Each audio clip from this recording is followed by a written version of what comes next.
challenges caused by global adverse developments like Russian-Ukraine war, energy crisis, rising inflation and hiking poverty. Pakistan faced the catastrophe of unprecedented floods in the recent history. Allow me to reiterate the widespread damages caused by the floods in Pakistan. Last year, the heavy monsoon rains, 6 times of the average of the past 30 years, caused huge flooding and devastation, especially in the provinces of Sindh and Balochistan. The damages were extensive, with 33 million people affected, over 1,700 lives lost, 13,000 injuries, millions of women and children becoming vulnerable.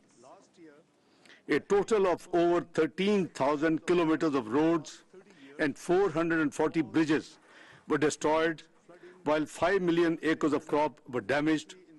Over 2 million houses were either damaged or destroyed, and around 1 million livestock was confirmed to have been dead or missing.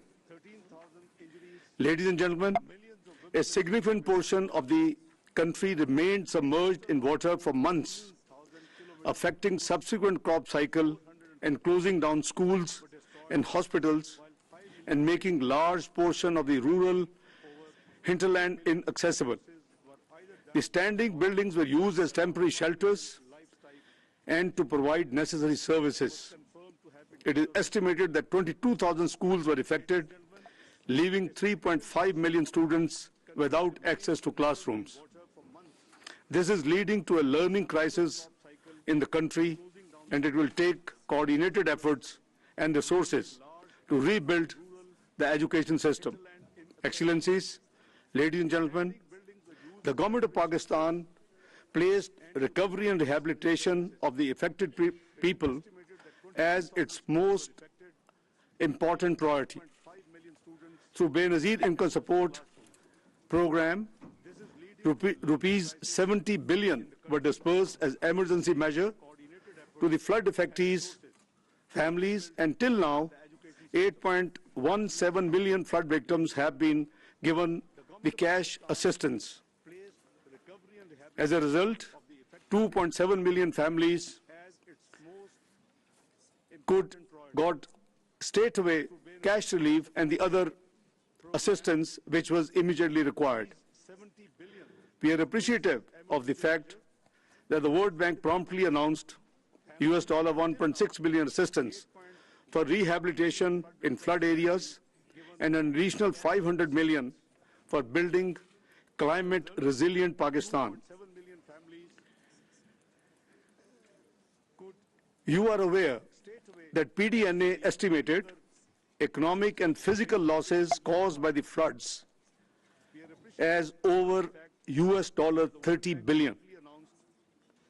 According to their calculation, which are jointly conducted by World Bank, UNDP, European Union, and Asian Development Bank with the assistance of the Planning Ministry of Pakistan, their calculation of the needs for the rehabilitation and reconstruction work is $16.3 billion.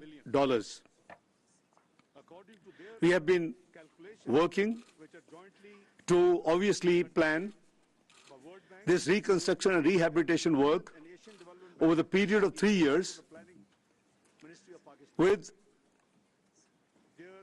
at least half of the requirements to be met by Pakistan's own system and assistance. Our GDP, keeping in view of the size of the GDP, we believe that over the next 3 years period for this phase of reconstruction and rehabilitation, we should be able to contribute $8 billion out of the $16.3 billion to carry out this rehabilitation and the reconstruction work. The support from the friendly countries and the multilateral donors will not only help with flood relief and rehabilitation effort, but will also create fiscal space and external debt sustainability for the country, reinforcing its efforts to implement the ongoing IMF program.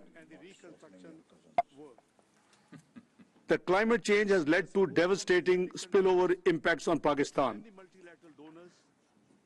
This is a major exogenous shock representing a global public externality. Pakistan contributes less than 1% of greenhouse gas emissions, but yet it has found itself at the center of climate change-induced devastation in the form of catastrophe of the floods last year. Concerns about food security are paramount. Social stability is also a concern amid high energy prices, inflation, and macroeconomic policies.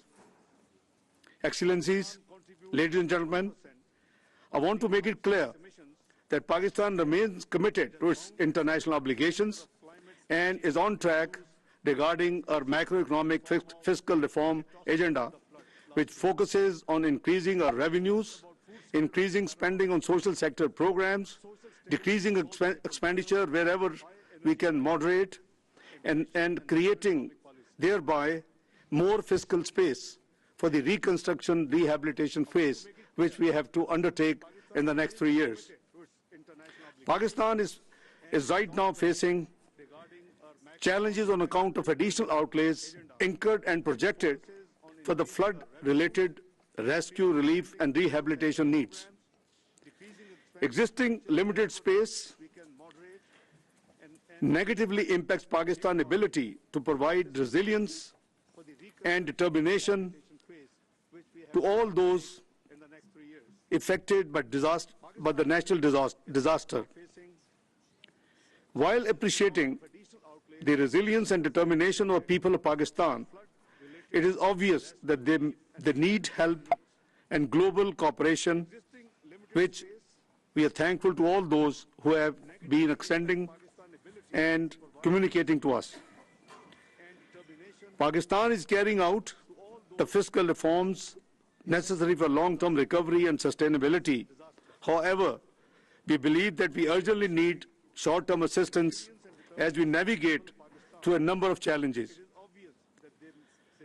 We hope that our friends, partners, and supporters, as always, stand with us by providing the required assistance during this most critical phase of Pakistan.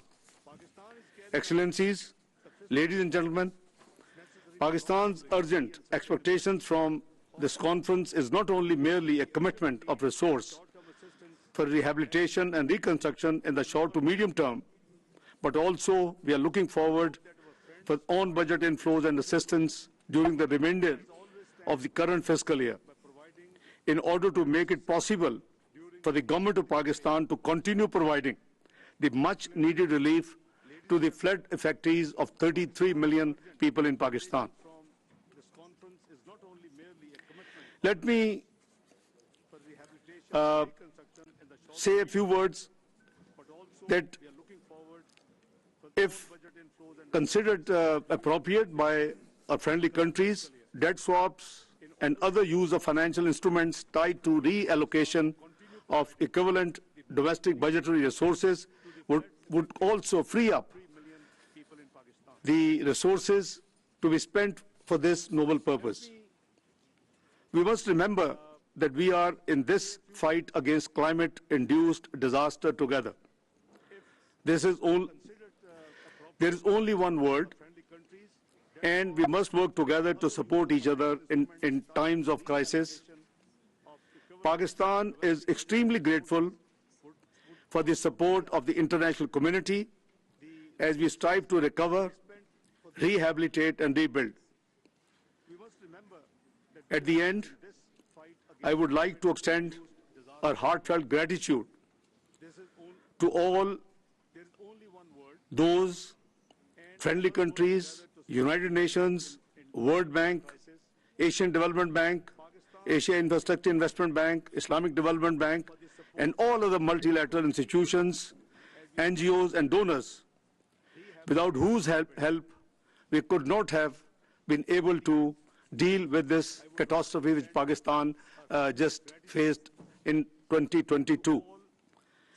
I'm extremely grateful to all of you, and thank you for patience listening. God bless you all. Thank you. Very kind.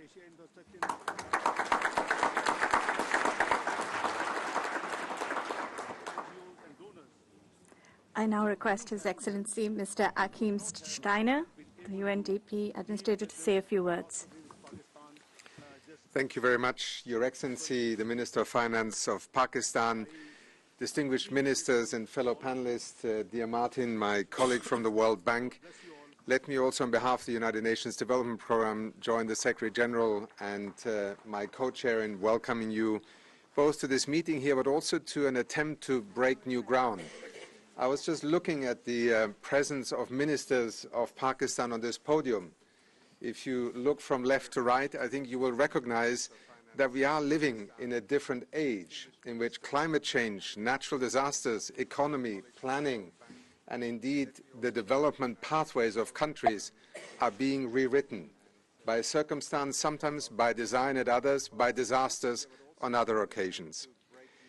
Just a few months ago, Pakistan endured one of the most destructive climate-induced disasters in recorded history.